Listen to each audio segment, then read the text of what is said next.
Pred odletom, keď som si googlil informácie o Tajvane, našiel som súťaž, vďaka ktorej ste mohli tráviť noc v prezidentskom office. OK, come in. No a šťastie sa usmialo na mňa. Takže toto bude moja izba, alebo môj apartmán, lepšie povedané, na dnešný deň. A je to krása, pozrite na to. Po prilete ma nemohlo čakať nič lepšie, ako oddychnúť si v takomto kráľovskom apartmáne.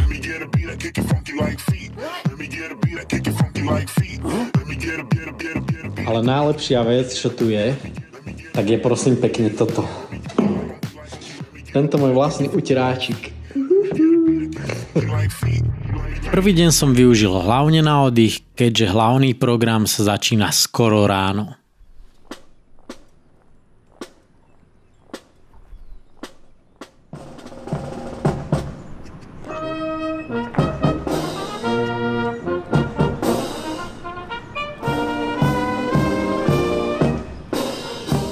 Počas východu slnka som si pozrel ceremoniál vyvesenia tajvanskej vlajky a následne vyrazil na prehliadku prezidentského ofisu.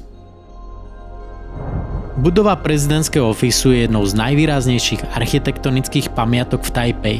Bola postavená pred viac ako 100 rokmi počas japonskej koloniálnej éry a kombinuje rôzne architektonické štýly.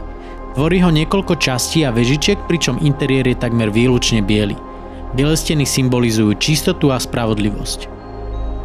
Hoci prezidentský office slúži ako oficiálna rezidencia prezidenta Tajvanu, taktiež slúži verejnosti ako turistická atrakcia pre návštevníkov, ktorí chcú spoznať históriu a kultúru Tajvanu.